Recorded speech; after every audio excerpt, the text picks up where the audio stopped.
Hello, welcome to my YouTube channel. My name is Teresa. So I have created this channel to help raise awareness for addiction, as well as share my daughter's story of her battle with addiction, as well as loss, as well as my family's life after loss.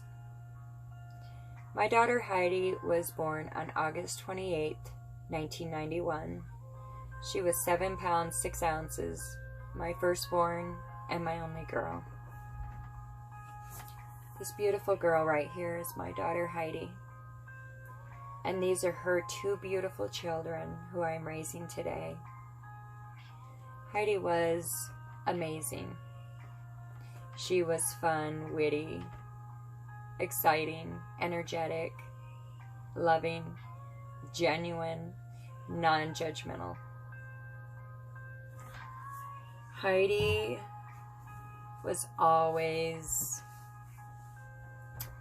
energetic. She loved going. If things were calm and there was nothing going on, she would always walk around saying, okay, it's time to do something because this is boring and silence is awkward. She was just that kind of person that she always wanted to be doing something, or she always wanted to uplift everybody's spirits. When she was in elementary school, she was a tomboy. The harder she could play, the better it was. She didn't care if she scraped up her knees or bruised her elbows. She liked to play hard, and she just thought it was fun. She didn't like wearing dresses. She was not a girly girl at that age.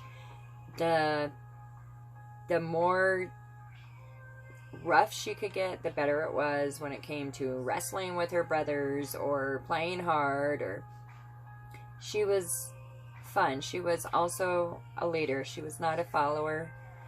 She has 5 brothers through me and a brother through her father. So she grew up with 6 brothers and had to learn how to be tough. So a lot of that has to do with, having the brothers to back you up. They were always wrestling, fighting, playing pranks on one another. There was always somebody yelling, Heidi's doing this, or he's doing that, and 2 seconds later they were buddy-buddy. They all had amazing relationships with their sister. They were all very close to her. But when we moved to Utah in 2007, my daughter was 16. We started seeing some changes in her throughout the next 2 years. When she was about 18, she started hanging out with the wrong people, and then began drinking and doing other things, smoking marijuana, which I know she dabbled in some of those things prior to that, but it just led to a deeper, more intense drug, which was heroin. She was introduced to heroin, and after she tried it that one time, it became years of battle to get her to stop. It only took that one time of her to use heroin to have it control her for the next several years. There was a time after she started using heroin where she came over to my house for my son's birthday party. And at this time, we've already been approached to her using heroin, are familiar with the situation. I've already researched it and know what to look for, the signs. And so my concern was her stealing from us, because it's happened before. So when she came over, I had to run to the store for a couple things, and I had to ask my mother if she could pretty much babysit her. Even though she was an adult, we had to watch her. And so, of course, when I got back, she was gone. She had left, and I had a bad feeling and knew that there was a reason that she left because the party wasn't over. And so a little while later we found out that she had stolen medication from my mother. We were devastated and extremely upset and shocked, of course, that she would do this.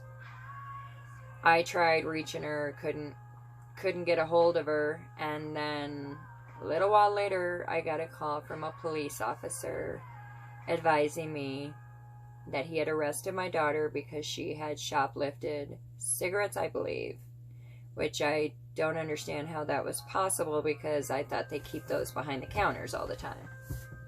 However, he also found the medication on her and asked if my mother gave her permission to have it. And I said, absolutely not. Absolutely not. She took it without permission. So he arrested her, and probably a couple hours later, I contacted that officer to see how my mother could go get her medication that was taken. And he advised me at that time that when he had arrested my daughter and put her in the car in handcuffs, he was getting ready to drive, and she asked if he could put the window down because she was sick. And so, of course, he did, because he didn't want her getting sick in the car. So at that time, he put the window down, and my daughter dove out the window head first.